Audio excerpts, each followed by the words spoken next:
1 तारीख थी। पति अपनी सैलरी लेकर शाम को थका हुआ घर आया।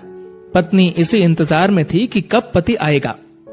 पत्नी ने उसके आते ही उसे गर्मा गर्म चाय पिलाई और पूछा कि सैलरी आ गई होगी आपकी आज तो।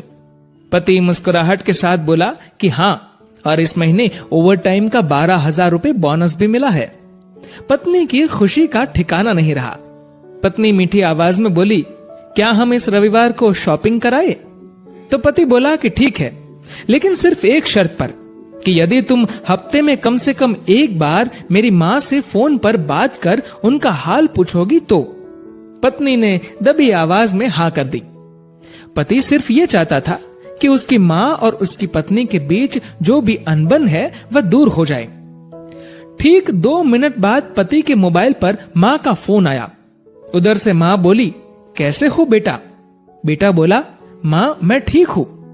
माँ ने सबका हालचाल पूछा तो पत्नी इधर मुंह बनाकर मन में सोच रही थी कि 1 तारीख है, अभी सैलरी आई है, इसलिए फोन करके पैसे मंगवाना चाहती है, लेकिन मैं 1 पैसा भी नहीं देने दूंगी इस बार तो। उधर माँ बोली, बेटा थोड़ी मदद चाहिए। तो बेटा बोला, बोलिए माँ, क्या हुआ माँ? बोली, बेटा इस महीने 5,000 रुपए मिल सकते हैं क्या? पति हर काम अपनी पत्नी से पूछकर ही करता था। उसने ये बात अपनी पत्नी से पूछी तो पत्नी बोली कि बोल दो कि अभी सैलरी नहीं आई है।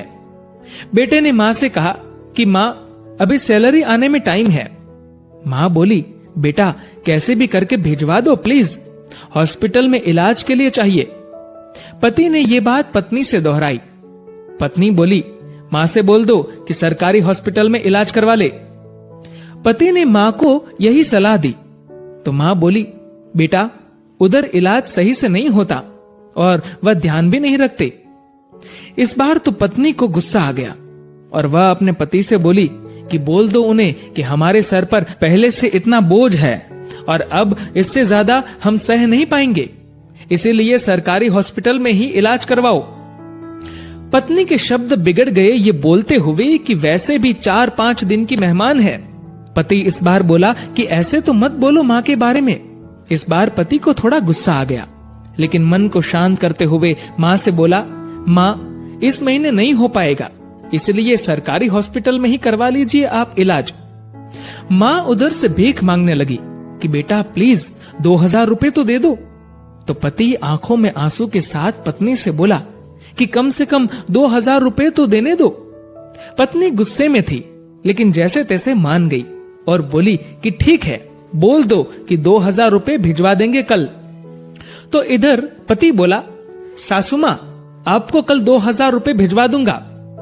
पति के मुंह से इस बार माँ की जगह सासू माँ सुनते ही पत्नी को चक्कर आने लग गई, जुबान लड़खड़ाने लगी, पसीना छूट गया और पति से पूछा कि क्या ये मेरी माँ का फोन आया है? पति बोला, हाँ तुम्हारी माँ का ही फोन है।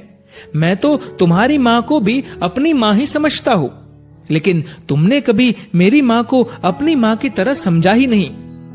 पत्नी इस बार जोर से रो पड़ी और फोन में माफी मांगने लगी कि मुझे माफ कर दो माँ, मुझसे बहुत बड़ी गलती हुई है। तो उधर से माँ बोली, बेटी यदि सिर्फ एक माँ का दिल दुखाया होता तो माफ कर देती, लेकिन तुमने तो आज एक नहीं बल्कि 2 माँ का दिल दुखाया है। यदि आज मैं तुम्हें माफ भी कर दूं तो भी ऊपर वाला तुम्हें माफ नहीं करेगा। दोस्तों, ऐसा माना जाता है कि अगर ऊपर वाला भी माँ का कर्ज चुकाने आ जाए तो वो भी कंगाल हो जाए। एक माँ खुद मौत के मुंह में जाकर जिंदगी को जन्म देती है। उस माँ का सम्मान करे। माँ तो माँ होती है, उसको मरने से पहले जीते जी ना मारे। दोस्तों, इस कहानी को लेकर आपकी क्या राय है नीचे कमेंट करके जरूर बताएगा। और दोस्तों, अगर आपको ये वीडियो अच्छा लगा हो तो इस वीडियो को लाइक करेगा और ज्यादा से ज्यादा लोगों तक शेयर करेगा। और दोस्तों, ऐसे ही और भी इंस्पिरेशनल वीडियोस के लिए सब्सक्राइब करें हमारे यूट्यूब चैनल को और फेसबुक पर फॉलो करें हमारे पेज को। धन्यवाद। Share chat.